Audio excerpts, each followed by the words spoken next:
Lafayette Classic ended with a classic. Good win for Binghamton. 3 teams, Binghamton, Niagara, and Lafayette, all go 2-1. LIU goes 0-3. As Gabby is standing by with head coach Mike McGarvey. Here's Gabby DePaula. Guys, I'm with Coach McGarvey right now. Not the result you wanted. You guys battled through the entire game there. What are your takeaways from this game? Yeah, our collective energy and effort was there. I mean, our guys stayed together. We didn't have our best first half, and our guys stayed together, and they kept on grinding and made it a game, got it to overtime, had chances to win. So I'm super proud of our team for staying together and being connected that way. Yeah, one thing is the Bearcats really came in with a ton of energy this entire weekend. Is that something you guys saw as well? Yeah, for sure. I mean, they've got a really good group, and they've played really well together, and they were in every single game this weekend, and they won 2 of them. So, and they had a great plan today. They played defense really well on us, took away our 3-point shots, especially early on, and they stretched us out playing small. So we had to adjust to that a little bit, which I think we did. But they got us early, and they stayed on the lead.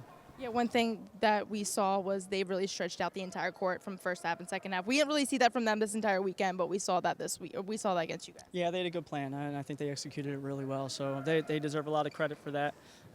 Wish the outcome was a little bit different, but you can't control that. You have 3 games on the road right now. Now, what's your takeaways for that?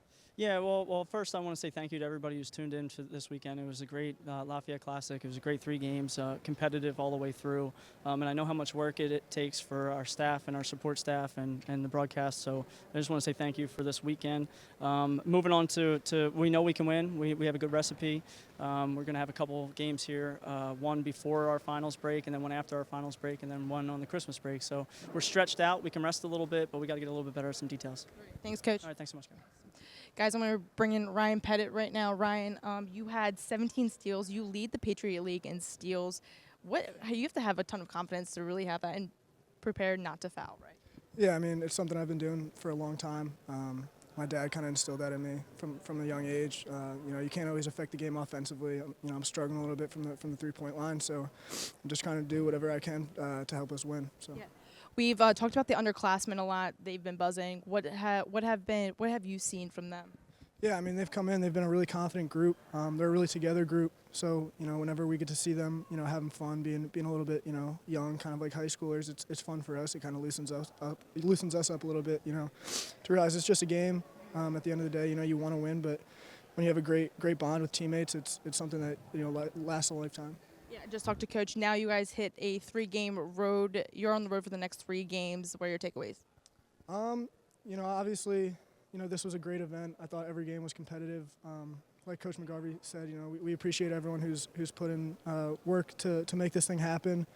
But coming up with 3 road games, it's kind of just sticking consistent to what we do, how we prepare, how we go about everyday things. We're getting treatment. We're in the gym, still working on our craft, and we have a really together group. So I'm not too worried about where the games are. We're just going to go in and we're going to fight. Good luck. Thank you. Thanks. Back to you guys. Hi, Gabby DePaulo at the sideline. Don, we've got some highlights, and then I think we're both ready to go home. Yeah, well, you've got a longer commute than I do, but you're right. It was a lot of fun. We've been looking forward to this for a long time. We are seeing some teams we don't normally see come through here, and that was a treat as well. A lot of highlights. I really like this young man. I'm going to be interested in following his career. He's only a sophomore. That's Gavin Walsh. Terrific skill set. There was some really athletic plays. I mean, this is Peterson on the breakaway, and there were no shortage of exciting finishes around the rim, and then some below the rim. That was a nice pass from Alex Chaikin to the cutting Andrew Phillips, and I love what Alex Chaikin brings to the team. And talk about strong finishes. That's Gavin Walsh again, and a little thingamajig at the end there. I got some rhythm. No, I'm not going to try it.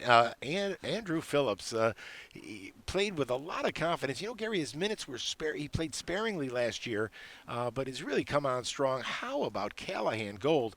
He had a couple he was 5 for 7 from downtown, and some of them were well defended. A nice little spin move here from Luka Savicevic, and Luka keeps Lafayette in the basketball game. And There's the steal by our Coca-Cola player of the game. That's not the only one he had.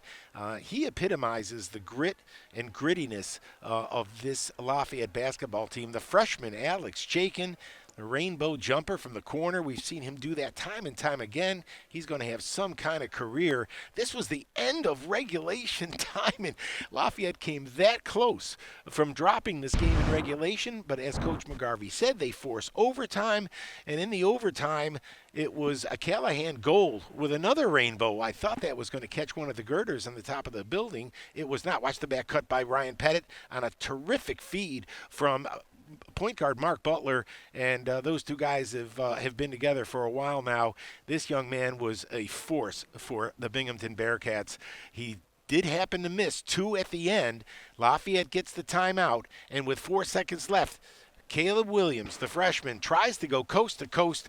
Good job by Binghamton not to foul him, deny the layup, and that's the way it ended. Lafayette 1 point short of what would have been a fantastic 3-0 weekend. That being said, I think we can call it a success anyway. I think we can too. We certainly saw 6 good basketball games. Some of the final numbers, some outstanding individual performances as you'll look at some of the team numbers. Chenery, 21 points. Walker, 20 points. 17 for Callahan Gold and 15 for Gavin Walsh. That's on the Binghamton side. For Lafayette, 14 Andrew Phillips, 14 Ryan Pettit, 12 points for Mark Butler, and 16 points for Alex Chaikin. So a lot of great individual play. You get a look at Lafayette, maybe a little short on the threes today as they shoot about 30% from beyond the arc. But just good basketball, enjoyable basketball, and we hope that many of you were able to be with us for most of the ball games. Yeah, looking at those numbers, Gary, you mentioned that Lafayette a little off on the threes. Sometimes you tip your cap. The matchups were extra difficult. Binghamton's length and quickness, I think, bothered them a little bit. That led to the poorer shooting percentages than we've been used to. But the thing that stood out to me, Lafayette didn't turn the ball over against these guys. And if you're not going to turn the ball over against a team that plays defense the way Binghamton does, that bodes pretty well for the regular season. So that's a good positive sign. Mike talked about polishing up some details. They have some time to do that now as they head into Christmas break, and I have a feeling this team is going to be a lot of fun to watch over the course of this season. All right, your next watch should be Wednesday night when the ladies are playing here at Lafayette. That'll be against FDU. That's it for us. For John Leone, for Gabby DePaula, and for John Sabino and his crew, thanks for spending time with us. We'll see you next time. For all of us, I'm Gary Laubach. Goodbye, everybody.